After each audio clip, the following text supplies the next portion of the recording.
Good morning. I guess that's the proverbial voice of God. So, hey, I thought we had a wonderful dinner in this space last night, and I was very impressed with the dialogue with David Crane. I congratulate the group that selected David and how that was put together. And this whole CEF retreat, I think, has been one of our best.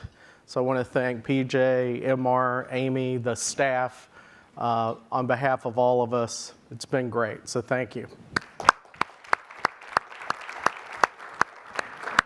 It's a real honor and a real privilege to introduce our guest speaker this morning, Jacqueline Hinman, Chairman and CEO of CH2M. Used to have Hill, no longer a hill on the end. CH2M. Jackie is literally a force of nature. And I think you're going to really enjoy getting to meet her and know her on this stage today. So how did she get to where she is? She delivers big. 30-year career, outstanding performance across that whole time, visionary leadership, especially in her current role. But she also has a rare combination of business acumen at the most senior level, yet she keeps those technical roots.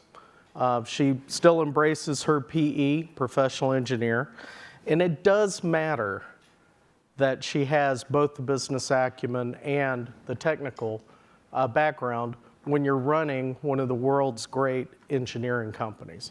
And that's what she does. Her firm, CH2M, is a go-to company for many firms here in the room and many governments around the world. They design, build, and do project management on huge scale or small scale. But one of the things that is really remarkable about CH2M is their how they work. In addition to being one of the world's great engineering companies, they are one of the most admired companies in the world, most ethical companies in the world, and these are accolades by third parties, and one of the best places to work in the world. And I'm sure Jackie has a key part in setting the tone for why the how of CH2M is as good as their performance in engineering. Last, but very importantly, CH2M is a leader in global sustainable development. Jackie has aligned her 25,000 employees around a unique value proposition of technical expertise and excellence, but focusing those employees on making a difference, especially in the area of planetary sustainability. So they deliver great engineering projects, but they're helping us move to a more sustainable planet. With that, I'm going to invite Jackie up. Jackie, thanks for joining us. Thank you. I'm going to make Neil an honorary member of my marketing department. So, hey, future, can I have a little thing here where I can put my drinks? This is like a safety thing right here. Anyway, good morning, everybody. I'm going to speak I'm trying to do my best impression of a frog today, of all the times that I didn't really want to have the froggy voices today. I'm going to speak for about 20 minutes, and there's this handy little 20-minute clock counting down. Thanks. There they go. And then we'll have plenty of time for Q&A and hopefully really two-way dialogue. And I'm going to talk about some high-level concepts, but with plenty of examples. So when I was going to say when I had my introductory call with MR and PJ, I would say an introductory call because I felt it was a wonderful call, but you guys were grilling me, which was nice. And I said, what do you want me to say? And they said, well, we want you to give you a perspective from a CEO on the issues that are near and dear to us. But this is a really smart group, so if you don't give concrete examples, you're going to die up there. So I'm going to give you some concrete examples. But the other thing I learned is that cool people go by their first two initials, so I am now going to be known as JC. So I'm going to talk a little bit today about how I view corporate citizenship and sustainability and how I think about these subjects in light of shareholder return and as well as operations and growth. So you probably know that as a company, CH2M is deeply committed to corporate citizenship and sustainability, and we're lucky because the founders of our companies and our legacy companies actually passed these values down in some form or fashion from about the 1880s, even though we didn't use those words back then. And to be honest, that is why my people actually come to work every day. Even though we are an engineering and construction company, we do have an interesting culture and blend of people that really wake up and say, I'm going to make a difference in the world. And that's quite helpful as we deliver the kind of projects that we do. We do take an approach from a sustainability way of thinking. And yes, we're running a business, but it really starts with that. And we measure our company's performance through a sustainability and corporate leadership lens. So when I look at our measurements, there's 8 areas. One is environmental compliance. And you might think, well, you're not a manufacturer, it doesn't matter. We have all the same kinds of issues. In fact, we do a lot of that work on your behalf, right? So environmental compliance, climate change and carbon emissions, ethics and anti-corruption, human rights and worker welfare, health and safety, diversity engagement of our workforce, client, community, and partner engagement, and economic and financial performance. Now, you will notice that the money side, the economic and financial performance, is only 1 of 8, right? And from my perspective, I don't know how to work, much less lead, particularly in our areas of infrastructure and energy, environment and sustainable facilities, if I can't balance all of these.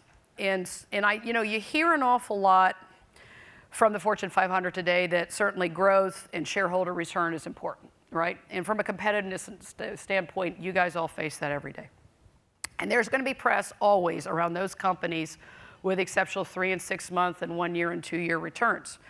But I don't think we're going to continue to see any kind of press on longer returns and longer positive stories if we don't see truly sustainable businesses. Now, you guys all work for companies that understand this or you wouldn't be here, right? I mean, this is not a greenwash group. It's a group that understands that we have the moral and the social obligation to do right by all of our stakeholders. So that's our shareholders, of course, our employees, our supply chains, our partners, our communities, and our planet. So I want to give you some examples of how I look at this. Now, one sort of caveat. So I grew up in this field as an environmental engineer. And so it didn't occur to me ever to leave in any other way than from this kind of a balanced mindset. And I was lucky in that I've had experience everything from technical engineering delivery to working in climate change, of course, a lot of P&L stuff, worker welfare, community employee engagement. And so I benefit from this background, but I got to tell you that many of my CEO colleagues, many of your CEOs actually have that ability to have that mindset, even if they didn't kind of come into their careers the same way. And the mindset that I talk about and I talk about with them is what I call the power of and. Okay, note to self, every speaker has to have a shtick. So this thing is about the power of and. So the power of and says that we can have it all. And you've heard this before, and I'm going to give you some examples, right? It's not environmental compliance or good profits. It's not advanced manufacturing or worker health and safety. It's not community investment or efficient return on capital. It's and. And I'm asked about often, how does my company think about this, right? How do we make these business trade-offs? We've got to make profits and do all the kinds of things and be compliant like everybody else, and how I personally approach balancing commercial decisions. And I struggle to answer that because I fundamentally quarrel with the premise. And I can't make those trade-offs and still ensure that my company is successful and thriving. And it might seem like a simple concept, right? I mean, it seems like, of course, we're going to want to do all the right things, but it's hard to put into practice. And as a CEO, I and all of your CEOs are under so much pressure in the here and now that we make it hard every day, right? So we tell you to meet your goals, and we tell you your budget's been cut. Does that sound familiar? Tell you to improve quality and output immediately, but with potential sacrifice for the longer term, right? And we tell you to produce more, and we want less tolerance for error. And so I can tell you that I know, and I do this too, what I have found is the way that I can make this work in tandem is that I surround myself with people on my leadership team and in my company, and frankly, I choose my clients who think about it from the version or the power of and. And I find that when we're stuck, and it's pretty often that we're heading into an either-or discussion, that's the very time we have to push ourselves to and. And so this happens to us all the time, and it happens in your companies too. Our job is to design, it's an infrastructure project. Design the project for the client, and it's in a developing country.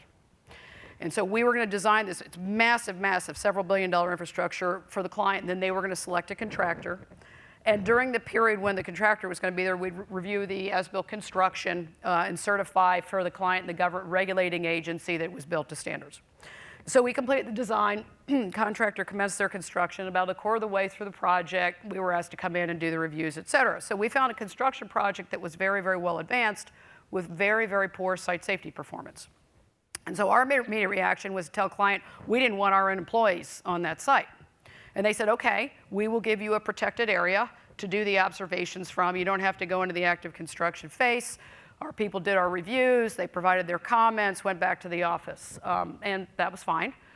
But my regional director and my safety leader called me and they said, we don't think that based on the way we value things, we don't feel good about being affiliated with what's going on right now on this site. Now, this is a massive, massive project we've already designed.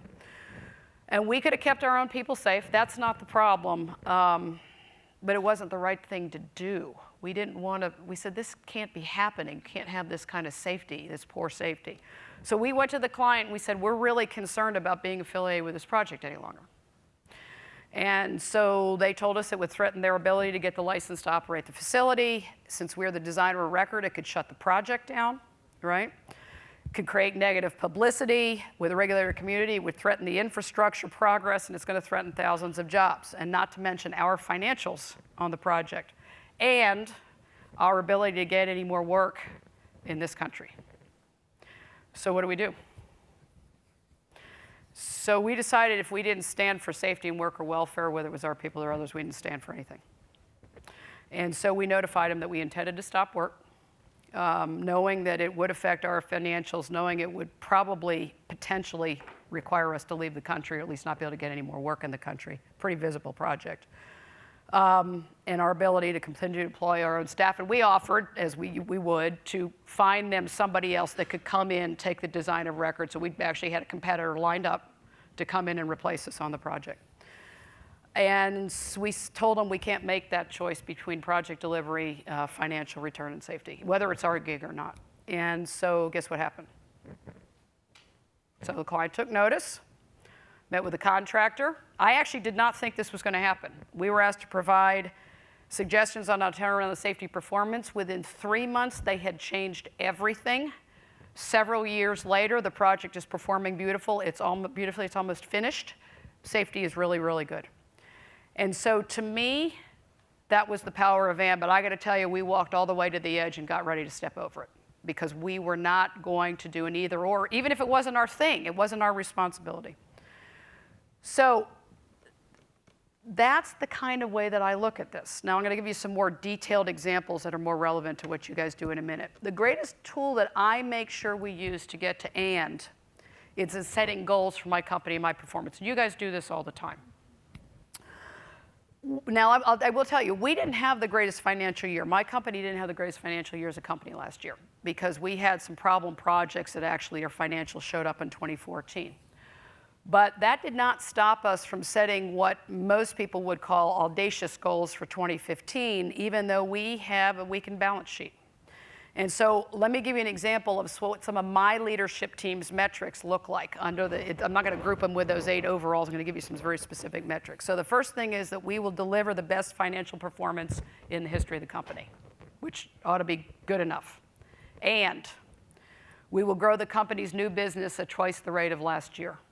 And we will make the incremental changes this year to reduce our carbon footprint 25% by 2017, regardless of business growth. And we will improve our safety performance by 10% over an already historic excellent metric from last year. And we will improve our workforce diversity. And we will increase our investment in our communities, including our investment in sustainability and STEM initiatives and partnerships. And we will increase our leadership and commitment to areas such as climate change and natural infrastructure, 200 projects and counting right now, through our partnerships and commitments to organizations like Nature Conservancy, Water for People, the Institute for Sustainable Infrastructure, and the Natural Capital Business Hub. And we will maintain our top rankings in our technical fields and in business, such as, like Neil mentioned, our ranking as the world's one of the most ethical companies, our recognition for the diversity of our board, recent receipt of the EPA Climate Leaders Award, and we were just named as recipient of the 2015 Stockholm International Industry Water Award. Now, I can tell you, it would have been easy and frankly a lot less tiring to stop halfway through that list, all right? I mean, if you'd have got half of those, you'd call it good, wouldn't you? But I don't think that's what makes a company great. It would have made us average. And I don't know about you guys. Actually, I think I probably know a lot about you guys. I don't want to be associated with a follower. I only want to be associated with a leader, right? And I believe that the difference between the two is the willingness to implement the power of and.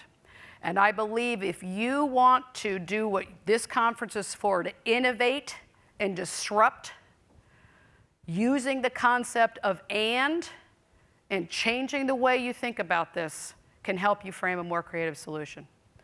So I'm going to close with a few specific examples about how to take this holistic approach. Now, I do think in some ways we're pretty lucky because we get to be associated with great companies, many of whom are in this room, that actually use us, push us to give you the and, right?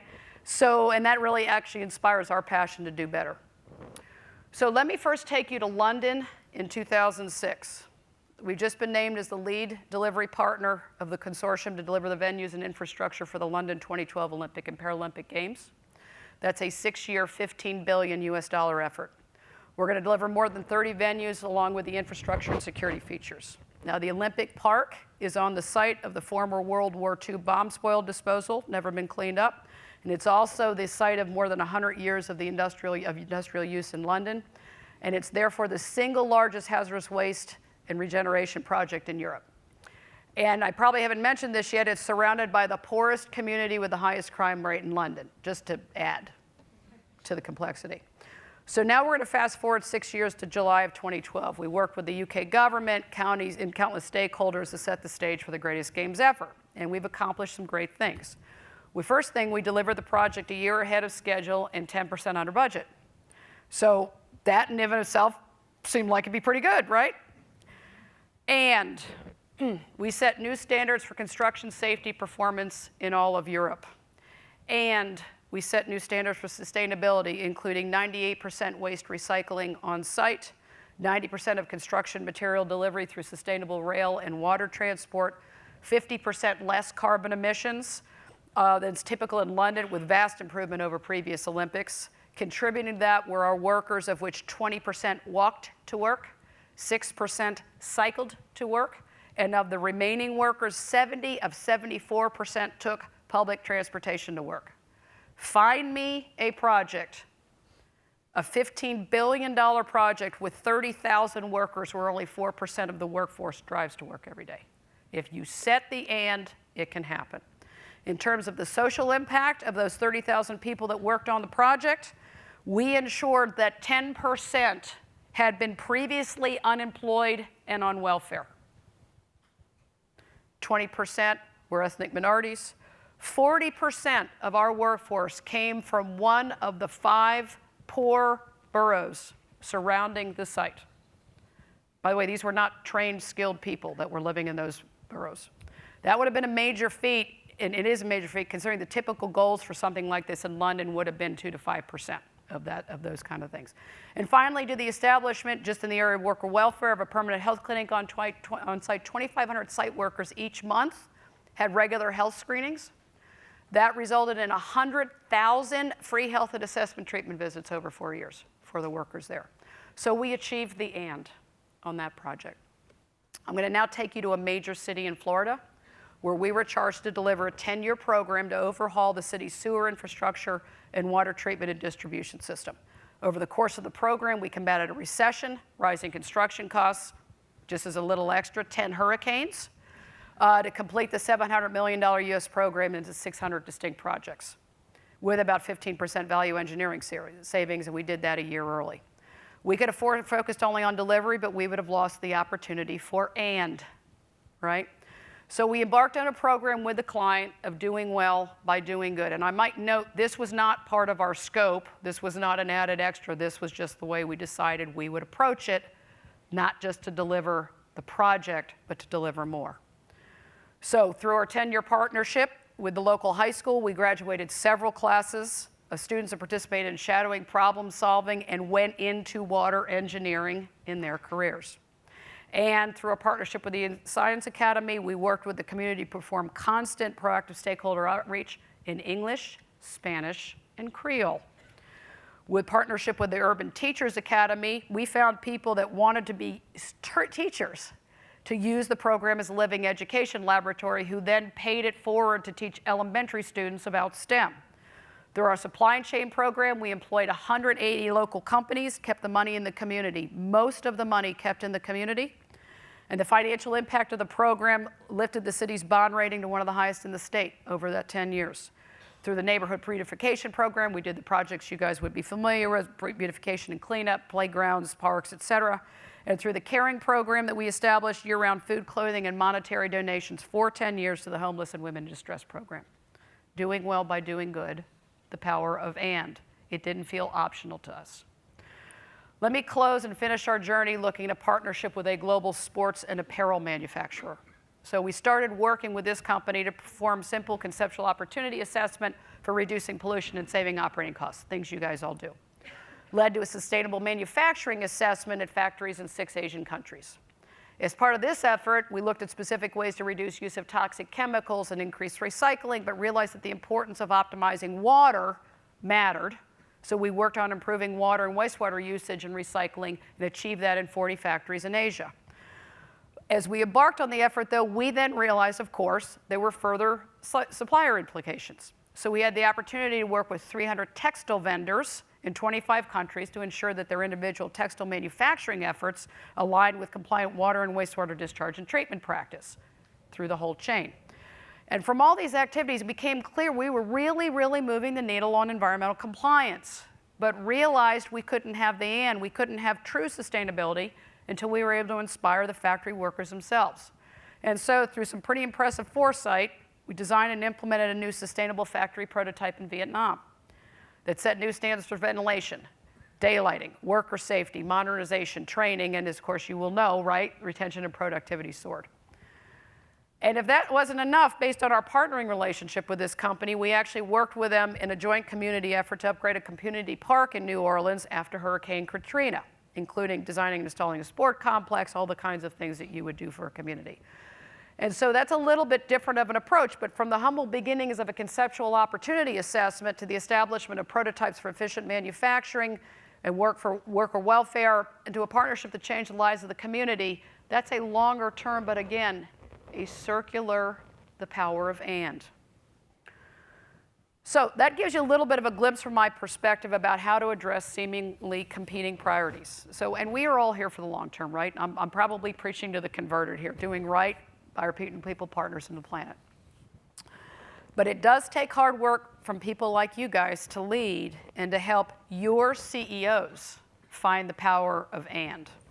I am reminded of a saying by August Wilson: your willingness to wrestle with your demons will cause your angels to sing.